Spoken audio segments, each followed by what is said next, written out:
ICU कहानी की शुरुआत में हम एक छोटे बच्चे को देखते हैं जो साइकिल पर अपने दोस्तों से मिलने के बाद घर जा रहा होता है। उसके घर का रास्ता जंगल से होते हुए जाता था। तभी अचानक से कोई उस बच्चे को पीछे से खींच लेता है और वो कहाँ गायब हुआ कोई भी नहीं जानता। फिर हमें एक औरत जैकी दिखाई जाती है जो अपने घर में अपने बेटे के लिए केक्स बना रही थी। तभी उसे कॉल आती है। जब उसका बेटा कॉल के बारे में पूछता है तो वो उसे कोई जवाब नहीं देती। दरअसल कॉल जैकी के एक दोस्त की थी। जैकी अपने दोस्त को पसंद करती थी। उसका रिश्ता भी अपने हस्बैंड के साथ ठीक नहीं था, इसलिए उसका बेटा भी उससे हर वक्त नाराज रहता था। जैकी केक बनाकर चली जाती है, जिसके बाद उसका हस्बैंड ग्रेग सोफे से उठता है क्योंकि रात को टीवी देखकर उधर ही सो गया था। दरअसल वो एक पुलिस ऑफिसर होता है। अब जब वो तैयार होता है तो उसे जैकी की कॉल आती है जो बताती है कि कुछ केक्स बच गए हैं तो तुम उसे खा लेना, क्योंकि जैकी उसका कभी ख्याल नहीं रखा करती थी। अब जब उसकी नजर खिड़की से बाहर जाती है तो वो एक कप में बुझी हुई सिगरेट्स देखता है। उसे लगता है कि शायद ये काम उसके बेटे का है। उसे अपने बेटे पर शक होता है। तैयार होने के बाद वो पुलिस स्टेशन जाता है जहां पर उसे उसी बच्चे के मिसिंग होने का केस मिलता है जो जंगल से लापता हुआ था।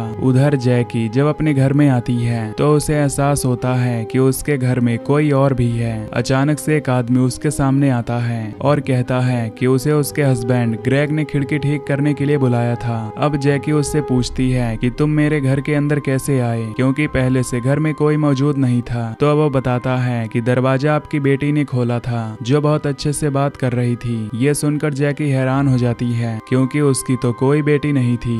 उधर दूसरी तरफ ग्रेग को जंगल में ले जाया जाता है जहाँ से वो बच्चा गायब हुआ था। उन्हें वहाँ पर एक हरे रंग का चाकू मिलता है जो शायद उस किडनैपर का हो सकता था। इधर ग्रेग एक ऑफिसर को बताता है कुछ सालों पहले एक किडनैपर ऐसे ही छोटे बच्चों को अगवा करके मार दिया करता था, शायद उसी का एक काम हो। पर ऑफिसर कहता है नहीं, ऐसा नहीं हो सकता। उस किडनैपर को तो मैंने ही पकड़ा था, वो अभी भी जेल में बंद है। रात को घर पर खाना खाते हुए जैकी अपने बेटे से पूछती है क्या कल कोई वर्कर हमारे घर आया था। तो उसका बेटा उसे गुस्से से जवाब देता है हाँ, शायद कोई आया हो जो आपका दोस्त होगा। इतना कहकर उसका बेटा वहाँ से चला जाता है। जैकी टीवी पर खबर सुनती है कि इस महीने जंगल से 2 बच्चे गायब हुए हैं। वो ये सब कुछ सुनकर टीवी को बंद कर देती है, मगर अचानक से टीवी फिर से चल जाता है। न्यूज में बताया जा रहा था कि सब अपने बच्चों को घर से अकेले मत जाने दें। ग्रेग भी घर आ जाता है। जैकी उससे कहती है कि जिस आदमी को तुमने खिड़की ठीक करने भेजा था उसने हमारे घर से सभी चांदी के बर्तन चुरा लिए हैं और कह रहा था कि हमारी बेटी ने दरवाजा खोला था। ग्रेग उसकी बातों पर ध्यान नहीं देता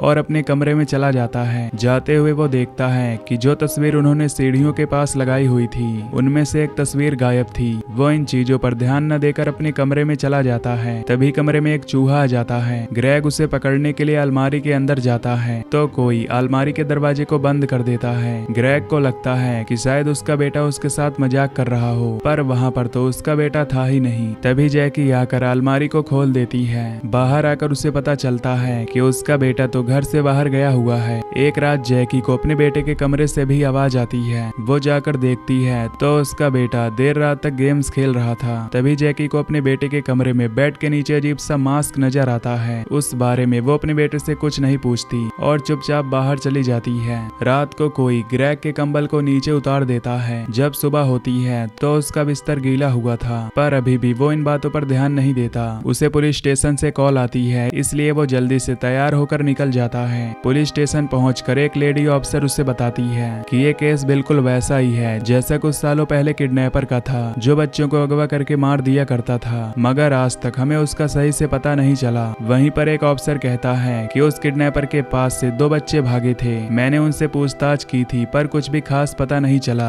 अब ये उन भागे हुए बच्चों में से एक से मिलने जाते हैं, मगर किडनैपर ने उसका इतना बुरा हाल कर दिया था कि उसका दिमागी संतुलन बिगड़ गया था। खैर ग्रेग दूसरे लड़के का 15 साल पहले दिया हुआ बयान सुनता है जिसमें उसने बताया था कि वो किडनैपर मुझे अपने जादू घर में ले गया है और उसे कोई भी नहीं ढूंढ पाएगा। उधर घर में जैकी का दोस्त उससे मिलने आता है। जैकी उसे जाने को बोलती है, मगर वो तो कुछ भी सुनने को तैयार ही नहीं था। तभी उसके सर में वो ही कप आकर लगता है जिसमें सिगरेट्स पड़ी थी। जैकी के दोस्त के सर से खून आने लगता है। तभी जैकी उसे बेसमेंट में लेकर आती है और उसकी मरहम पट्टी करती है और उसे कहती है कि कुछ देर तुम्हें यहीं पर आराम करना होगा। मेरा बेटा स्कूल चला जाए फिर मैं तुम्हें डॉक्टर के पास लेकर जाऊंगी। घर में जैकी के बेटे को ऊपर से कुछ आवाज आ रही थी। इधर जैकी को भी बेसमेंट में कॉल आती है जो उसके दोस्त के नंबर से ही थी। जैकी सोचती है कि वो तो उसके सामने बैठा था, तो ये कौन था जो उसको फोन पर तंग कर रहा था। उसका शक उसके बेटे पर जाता है तो उसका बेटा सीढ़ियों से नीचे उतर रहा था। उसे यह भी लगता है कि शायद उस कप को भी उसके बेटे ने गिराया हो और वो अपने बेटे से कुछ नहीं पूछती और उसे स्कूल छोड़ने चली जाती है।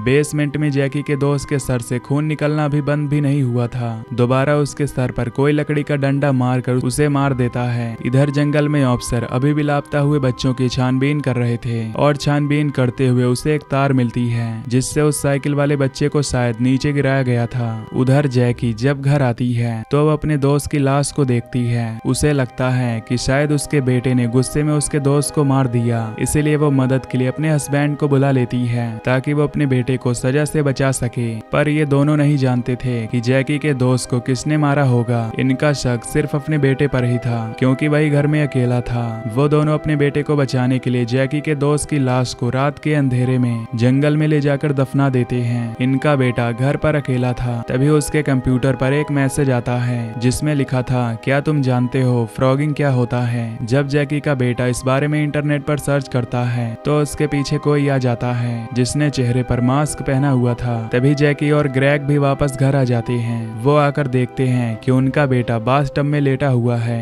किसी ने उसके हाथ पैर मुंह तक को बांध दिया था। वहाँ पर हरे रंग का चाकू भी था जो किडनैपर बच्चों के पास अपनी निशानी के तौर पर छोड़ा करता था। जैकी जल्दी से अपने बेटे को हॉस्पिटल लेकर जाती है और ग्रेग उस इंसान का पता लगाने लगता है जिसने उसके बेटे की ऐसी हालत की थी। पुलिस स्टेशन में भी कॉल आती है कि कोई किडनैपर के बारे में बता रहा था, मगर उस कॉल को अफसर ट्रेस नहीं कर पाते। ग्रेग अपने घर में उसे ढूंढने लगता है, तभी वो ग्रेग पर हमला कर देता है। यहाँ से सीन फ्लैशबैक में जाता है कि आखिर ग्रेग और जैकी के घर में ऐसा क्यों हो रहा था। हमें दो दोस्त दिखाए जाते हैं जो अक्सर फ्रॉगिंग किया करते थे। दरअसल फ्रॉगिंग का मतलब बिना बताए किसी के घर में रहना शुरू कर देना। इन दोस्तों में एक का नाम एलेक था। ये दोनों जैकी और ग्रेग के घर पर रहने लगते हैं। रात को एलेक छत पर बैठा सिगरेट पी रहा था।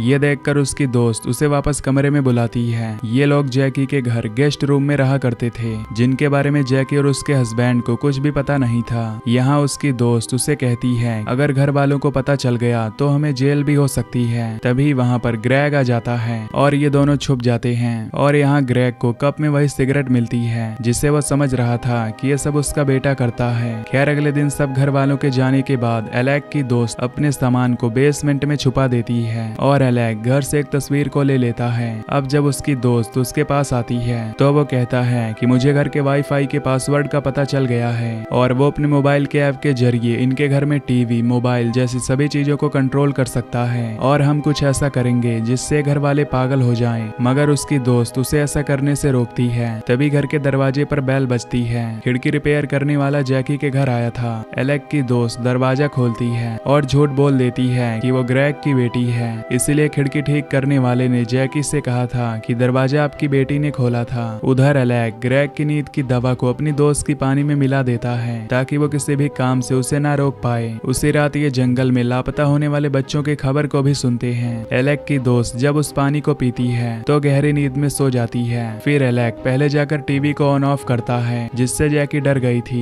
फिर वो ग्रेग को भी अलमारी में बंद कर देता है, पर जब वो जैकी के आने की आवाज सुनता है तो उन्हीं के बेड के नीचे जाकर छुप जाता है। हमें यह भी पता चलता है कि वो मास्क मैन एलेक था। उसी ने ग्रेग के ऊपर से कंबल को भी हटाया था। अगले दिन उसकी दोस्त की जब नींद से आंख खुलती है तो एलेक छत पर बैठा हुआ था। वो उसे समझाती है कि हम ऐसा नहीं कर सकते, ये बस हमारा फन है। पर एलेक कहता है कि अभी तो ये सब शुरुआत है, जब तक सब घर वाले पागल नहीं हो जाते। और तभी वो कप को नीचे छोड़ देता है जो जाकर जैकी के दोस्त के सर में लगता है। उसकी दोस्त कहती है कि ये क्या किया तुमने, वो लोग पुलिस भी बुला सकते हैं, अब हमें यहाँ से जाना होगा। जब जैकी अपने दोस्त को बेसमेंट में ले जाती है तो एलेक को जैकी के दोस्त का गिरा हुआ फोन मिला था और यही था जो उस वक्त जैकी को कॉल कर रहा था। जब बेसमेंट में एलेक की दोस्त अपना सामान लेने आती है तो देखती है कि वहाँ पर जैकी का दोस्त बैठा था जिसको अचानक से पीछे से आकर ग्रेग ने मार दिया था। ये किसी और ने नहीं बल्कि ग्रेग ने किया था क्योंकि उसकी बीवी जैकी को पसंद करती थी। ये सब एलेक की दोस्त ने भी देख लिया था। अब जब वो सामान लेकर जा रही थी तो उधर जैकी भी आ जाती है जो अपने बेटे को स्कूल छोड़कर आई थी।